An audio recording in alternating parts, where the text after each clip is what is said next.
הצלם!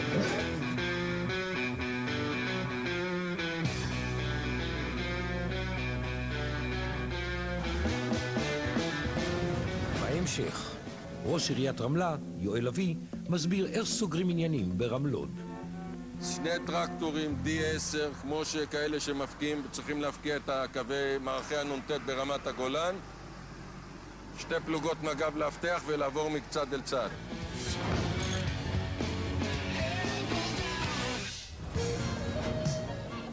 הבעיה המרכזית שמאפיינת את המתחם היא הבנייה הבלתי חוקית. התושבים בונים ללא אישורים, ואף אחד לא מצליח לעצור אותם. יצאנו לפגוש את ערפאת, כדי שיסביר לנו למה ערביי האזור בונים ללא האישורים הדרושים. הלו ערפאת, מה שלומך? שלום, אני גיא מערוץ 8. חייך, בוא. אני חיפשתי את זה על המפה. אנחנו במפות הישנות של שנת 33 נקראים כפר רמלה. כלומר, אם אתה תוציא... שנת 1933. לפני קום המדינה, אם תוציא מפה ממחלקת המדידות, כתוב למעלה כפר רמלה. אבל אנחנו במפות החדשות, אנחנו בלי שם. חיפשתי, אבל לא מצאתי. לא קיימים. אתה באת דרך הכביש העפר הזה, כן. אנחנו פה. אתה רואה? אפילו לא מצייר בתים, אנחנו לא קיימים. בוא נודה שהבתים האלה לא חוקיים. חלק מהם הם בלי אישורים, חלק מהם הם היתרים אישורים. חלק מהם התקבלו אישורים של מבנים חקלאיים, כי זה קרקע חקלאית. הבית שלך למשל... אני קיבלתי על הבית שלי פה, הבית ההוא, קיבלתי אישור היתר על מבנה חקלאי. אני ביקשתי לשנות את הייעוד שלו למגורים לפי R6. ביקשתי לנצל את הזכות כמו שהמושב עושה. שזה R6, מותר לחקלאי לבנות את ביתו על אדמתו, עד לגבול של 150 מטר, כמו שהמושבים עושים. לחקלאי, אבל לא לערבי חקלאי. נכון. אז זה מה שהתברר. באמת? כשהגענו להחלטת תכלס, אומרים, תשמע, הגוש שלך קיבל הכרזה קרקע חקלאית מוכרזת, כלומר שאתה לא יכול... ההכרזה ביטלת R6. אמרתי, רבותיי, המושב, אתה רואה את הסוללה הזאת? זה הגבול ביני לבין מושב נר צבי. כן. המושב פה מותר לו לבנות, מעבר לסוללה. הוא לא שינה לו את הייעוד. אני שינו לי את הייעוד של הכרזה. כל השטח שהערבים פה תופסים.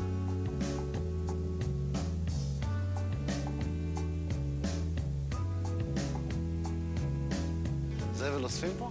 אף אחד לא אוסף פה זבל, אין פה תחבורה ציבורית, אין פה כלום. תגיד, ערפאת, איך אפשר לפתור את הבעיה הזאת? ניתן לפתור את הבעיה. ברמלה למשל, ג'ואריש היא במקור הכל כאילו בנייה בלתי חוקית באותו נקודה, הקרקע היא חקלאית. אז בא ראש העיר, אמר, תשמעו, מה הבעיה? תשתית, עשה כביש, עשה ביוב, עשה בתי ספר, עשה הכל. במקביל, הוא הקיף אותה בחומות, כלומר, הוא לא נתן לה לגדול. יכול להיות שאם הקיפו אתכם בחומה, כמו שהיה ברמלה... וזה הפתרון, לפי דעתך? אם זה מה שייתן לכם תוכנית מתאר, וייתן לכם ביוב, וייתן לכם...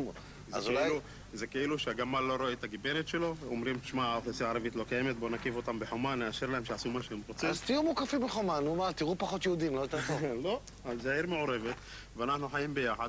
אנחנו צריכים להוות האזור הזה, הדוגמה של הדו-קיום ושל השלום לכולם. האוכלוסייה הערבית לא תיעלם מפה, לא תלך לאף מקום, והיא פה תישאר. כמה שיחנקו אותה, היא פה תישאר, אין לה לאן ללכת. איפה תלך?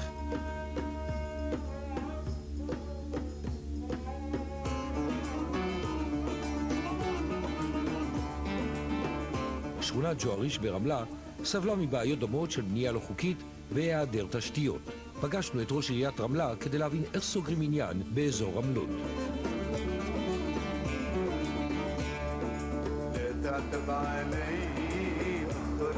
שלום. יש מתנ"ס, יש בית ספר, יש פה... בוא נסתובב, אתה יודע, מה... מה להסתובב? אני לא נחמד באוטו. אתה לא רוצה לצאת שנייה רגע? מה אתה רוצה שיהיה לי? לצאת שנייה רגע? אתה רוצה להציג. שלום. שלומך. אני מסתובב פה כבר איזה שבועיים, 3 באזור, והתחלנו משכונת הרכבת. שזה לא... זה... אני לא מכיר את זה. שטח שיפוט לוד. זה לא בארצי. דווקא פה, בשכונת ג'ואריש, נכון? ג'ואריש קוראים? כן. אתה פתרת את הבעיות, כאילו, נכון? כאילו, סדרת עם תשתיות. לא, יש עוד הרבה בעיות לפתור. אבל כאילו, את הבעיות העיקריות. יש ביוב, יש מים זורמים, יש תאורת רחובות, יש מגרשי משחקים, יש בתי ספר ברמה, יש גני ילדים, יש מתנ"ס יוצא דופן לחיוב, אני חושב פה. גם פה זה התחיל כשכונה לא חוקית? כאילו, אתה סידרת את זה? כן. איך סידרת את זה? לקחנו משהו שהוא בעצם צילם את מצב הבנייה הקיימת. הסדרנו מה יהיה מיועד למגורים, מה כבישים, מה מדרכות וכן הלאה. והחומה הזאת למשל... היא נהדרת. כן? מה, יש לך ביקורת עליה? אין לי ביקורת כלום. אתה צריך לגור בגני דן כדי להעביר ביקורת. אם אתה לא גר בגני דן, שזה מעבר לחומה, אתה לא בעמדה שאתה מבין את הבעיה. אז בוא תסביר לי את החומה הזאת. החומה הזאת נבנתה כדי ליצור הפרדה. ומי שאין לו את האומץ לבטא את זה בקול רם בפומבי בחברה היהודית, אינו מבין שיש קשיים. ולך יש את האומץ אני מבין. יש לי את האומץ גם לבנות אותה. למה צריך הפרדה אז? למה צריך? כן.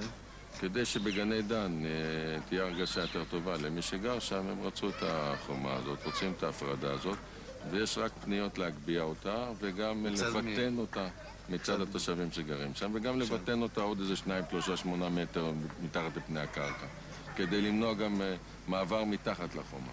של הערבים למקומות של היהודים. כן, יש חיכוכים, נוצרים חיכוכים. החומה הזאת תקלטת את כל ג'ואריש? לא, היא מקיפה את גני דן. גם בכפר רמלה אתה לא מסדר את זה? איפה? כפר רמלה. אתה רוצה שנדרוך לך על כף הרגל שיכאב לך? למה? ממתי זה כפר רמלה? לא, יש את המקום הזה, את השכונה הזאת, כפר רמלה. ליד הרכבת שם. מה זה כפר רמלה? תגיד לי, מאיפה החוצפה שלך? ככה הם קוראים לזה, התושבים. מי קורא לזה? אלה שגרים שם. אין כפר רמלה, אין דבר כזה במשרד הפנים. לא קיים? לא, מה אתה... הייתי שם היום דווקא, איזה קטע. תעזוב אותך מהשטויות שלך. יש שם אנשים שגרים שם. תעזוב אותך מהשטויות שלך, תקשיב לי. שאין כפר רמלה בכלל, אתה אומר. אין דבר כזה. אין, לא קיים. אין דבר כזה. לא, אני הייתי שם כשזרתם, חשבתי שזה לא יכול להיות שקיים מקום כזה. לא נראה לי הגיוני. גיא, סיפסניש. לא צורם לך, עזוב עכשיו כאזרח, שאתה מסתובב שם ואתה רכב חיים?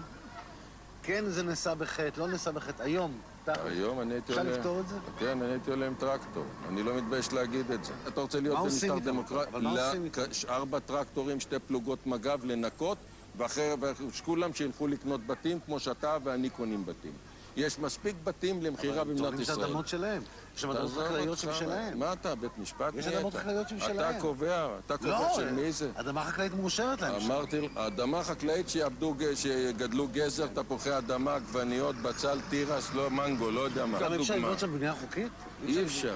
על שטח חקלאי גם אתה לא יכול לבנות וגם אני לא יכול לבנות. אבל למה שטחים חקלאיים של יהודים כן אפשרו לה? למה אתה...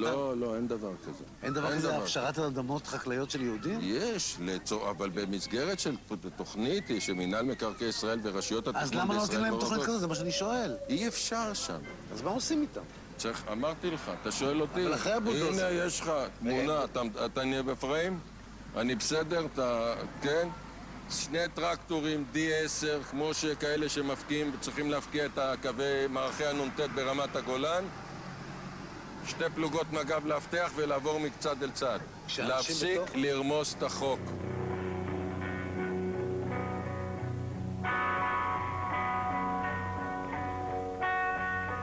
יש פה 54 בתים בג'ואריש שהורדנו אותם. כשאתה נותן את הזעזוע הראשון עם המנוף, כולם בורחים מהבית, אל תדאג. תודה רבה.